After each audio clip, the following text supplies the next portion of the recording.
My mother seduced every boy I ever loved. So I seduced her therapist to destroy her from the inside. I thought my mother was just eccentric, a little too polished, maybe, always a little too present when my boyfriends came around, always laughing just a little too loud at their jokes, her hand on their arm a second too long. But every girl thinks her mom's a little embarrassing, right?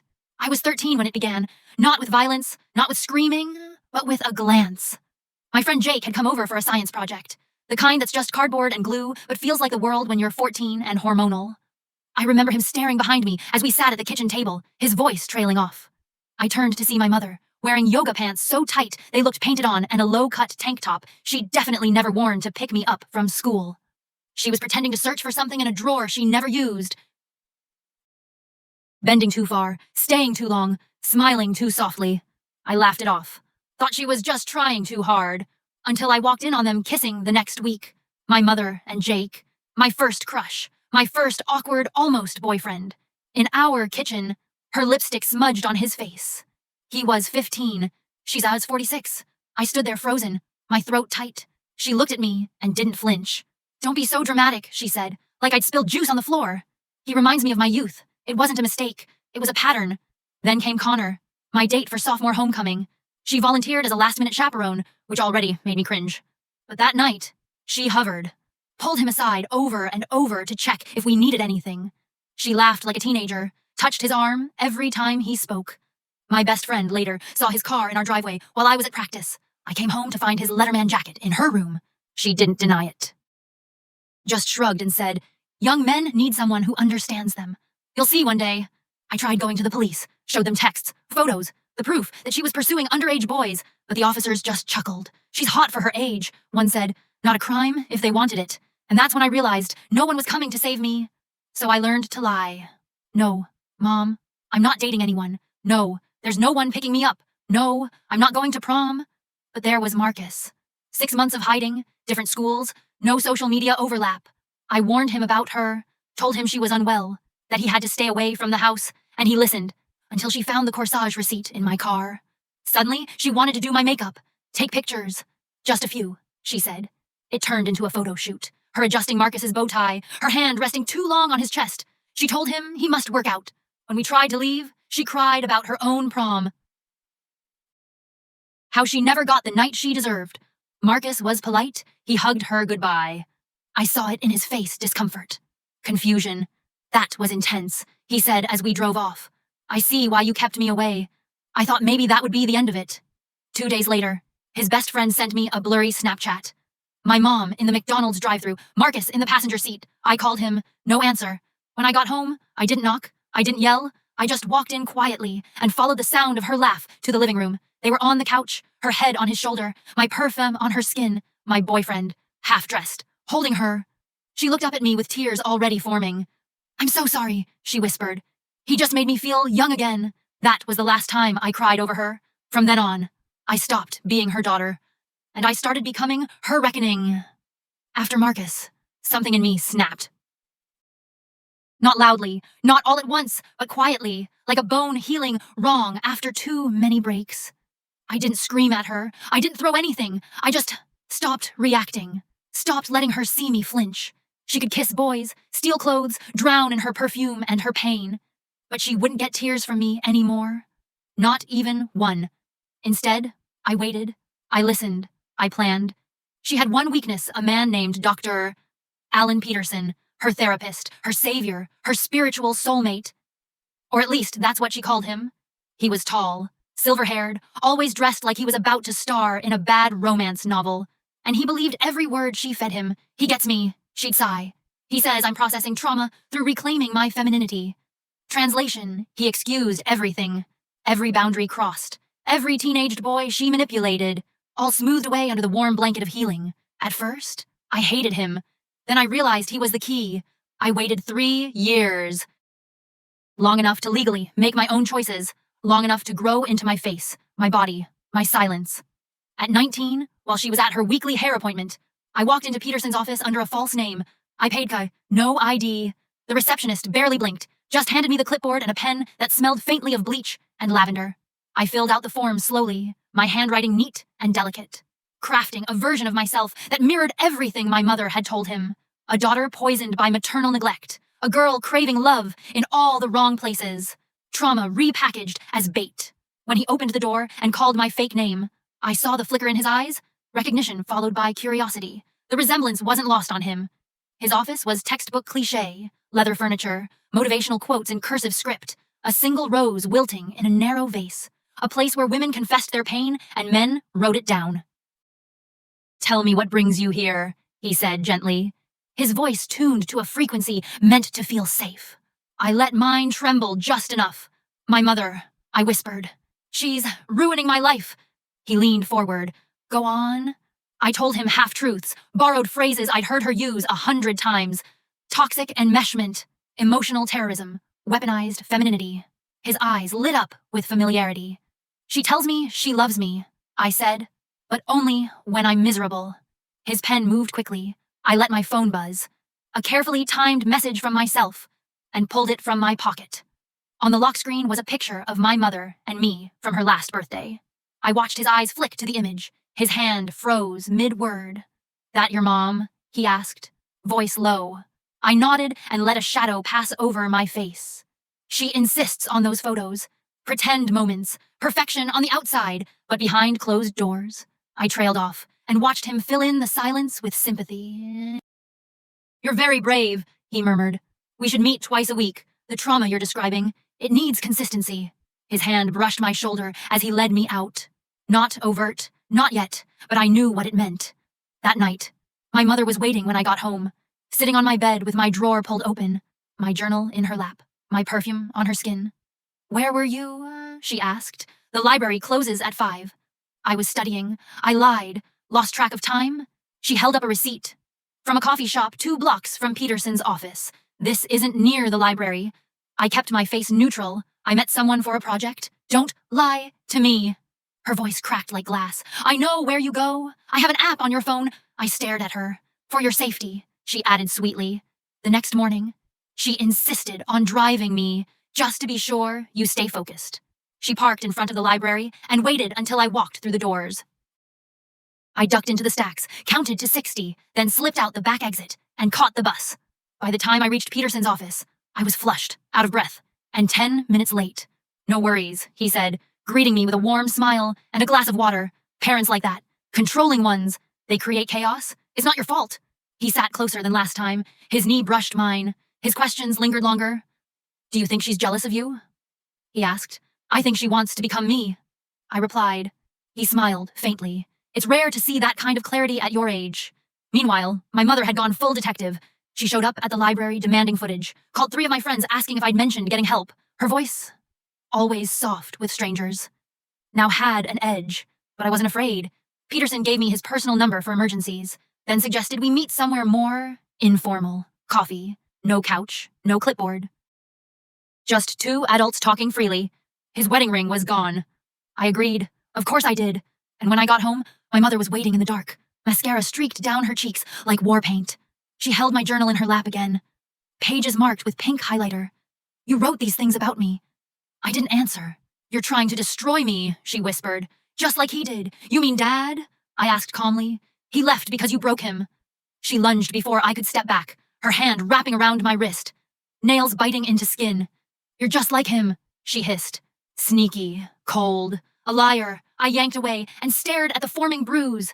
No more pretending. This was war. I didn't run. I didn't scream. I just went upstairs, shut the door, and took pictures of the bruise on my wrist. Each angle, each purple bloom a record of who she really was. Then I Googled the nearest urgent care clinic. I told the doctor I'd hurt myself reaching for a shelf.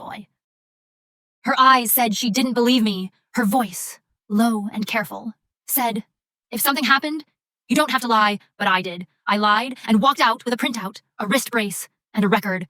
Something real, in case I ever needed it. That night, she was reborn. Perfect mother mode. She made pancakes, wore a soft cardigan, hair in a loose braid like she was trying to rewind time. She even cut strawberries into heart shapes. "I made your favorite," she chirped, sliding the plate across. "We need to talk."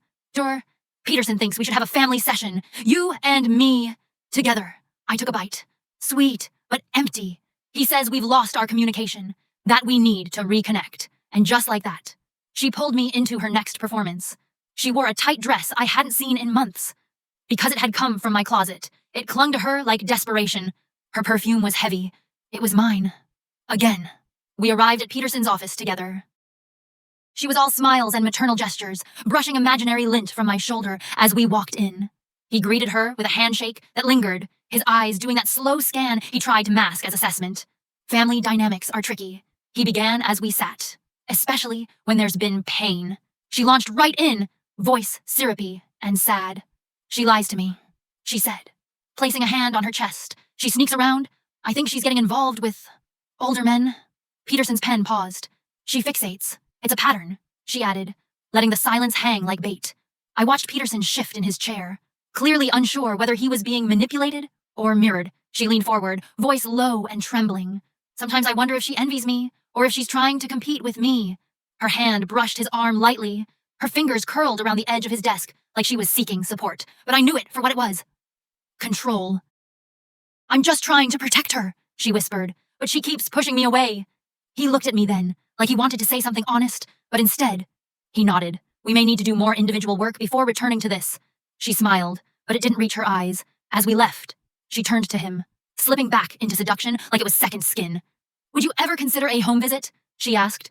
Sometimes I think being in our space might help. She tilted her head, the chain of her necklace catching the light. I cook, she added, smiling coyly. You could get a real sense of the environment. He hesitated. Ethics wrestled with ego in his face, but eventually, he said, I'll consider it.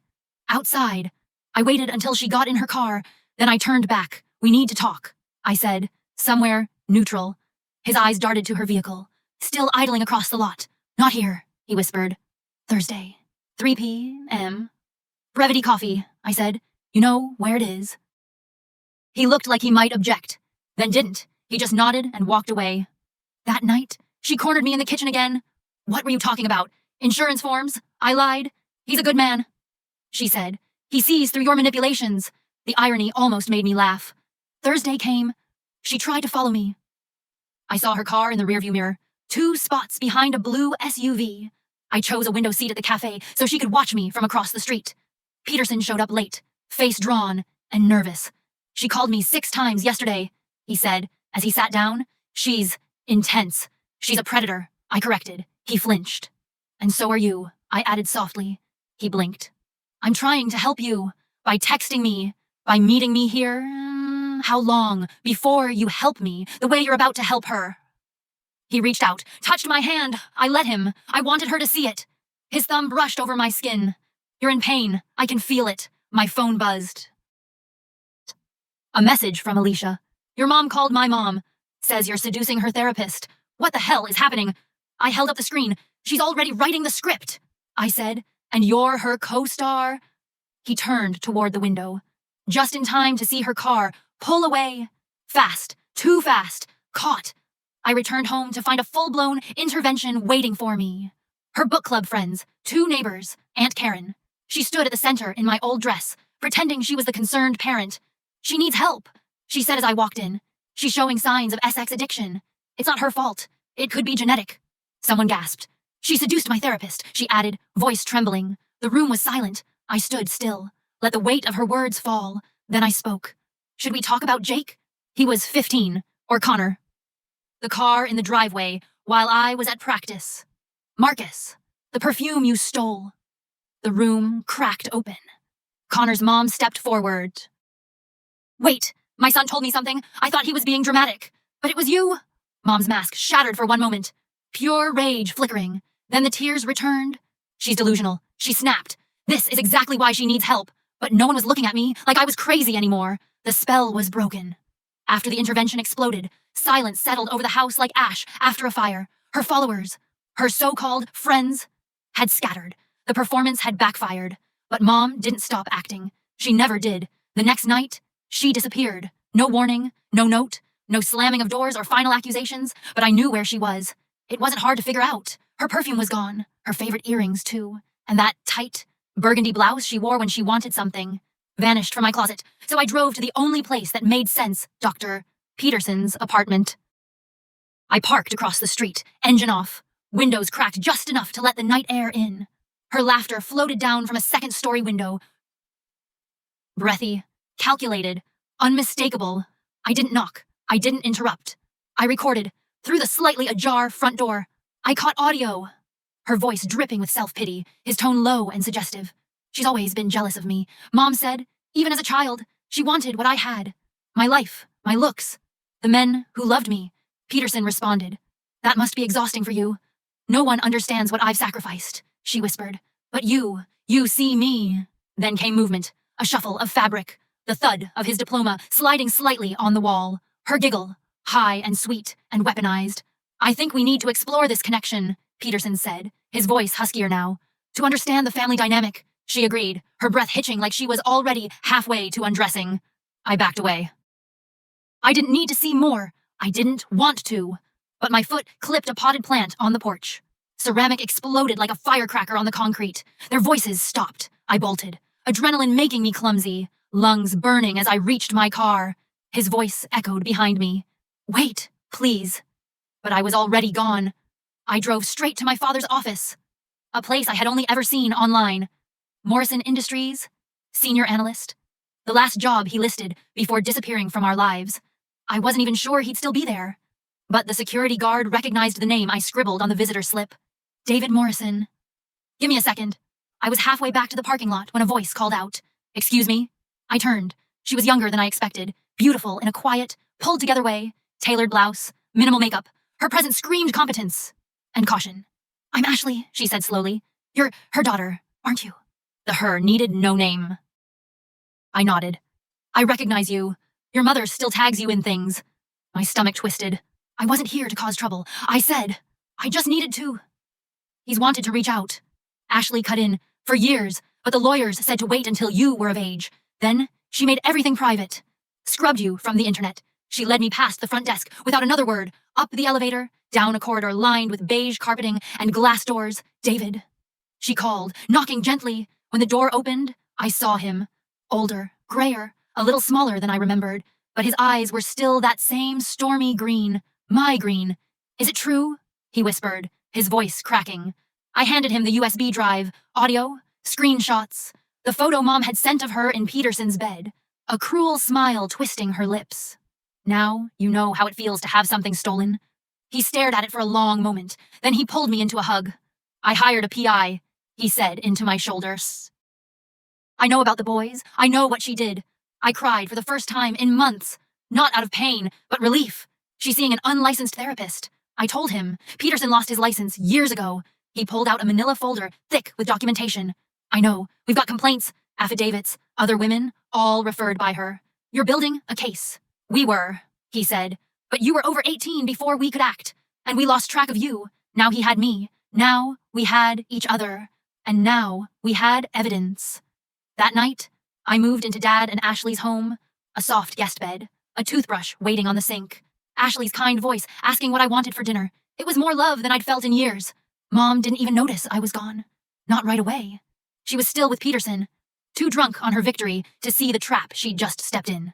When she finally called, she left 17 voicemails, switched to public Facebook posts. Photos of her and Peterson, staged smiles, captions about healing through connection.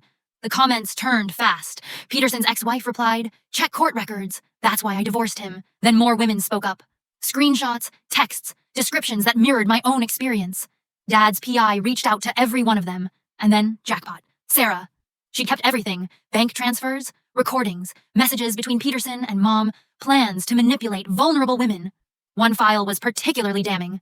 A recording. Mom's voice, she's easier than the boys were. Just tell her what she wants to hear.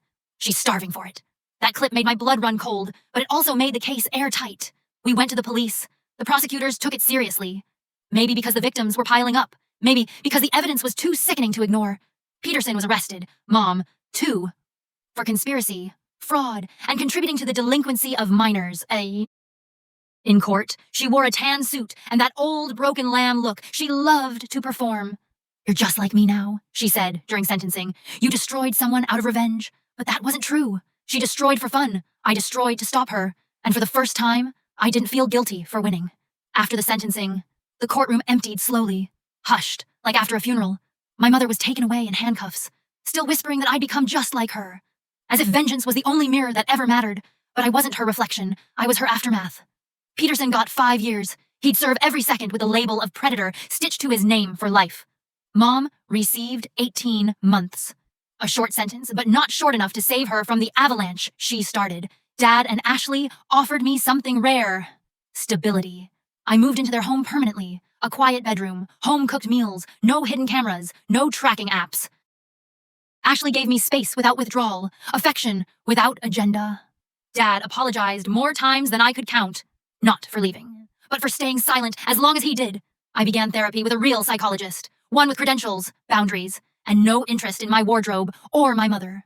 She didn't ask me to forgive. She asked me to understand and eventually to rebuild. Mom's letters from prison started trickling in after 3 weeks, carefully handwritten, emotionally manipulative, and laced with what her new prison therapist probably called accountability. I didn't read them. I stacked them in a box I never planned to open. 3 years passed, like a long exhale. I worked at a community advocacy center, helping teens who were walking the same shattered paths I'd once crawled down alone. And then one day, the phone rang. She was 16. Her voice cracked. She whispered that her mother had started acting strange with her boyfriend, that she'd found messages, inappropriate ones. Her mother was beautiful, charming. Everyone adored her. No one believes me, she said. I did. I believed her with every bone in my body. I documented, connected her to a counselor, created a paper trail. This time, there would be no smirking cops saying, "Damn, wish I had a mom like that." This time, the system didn't look away. CPS opened an investigation. Her mother was ordered to stay away from her daughter's friends. No contact. Supervised visits only. Not perfect. But it was something better than what I'd gotten. Then came the parole notice. 18 months. That was it. The envelope sat on my desk for 3 days before I opened it. Mom wanted out.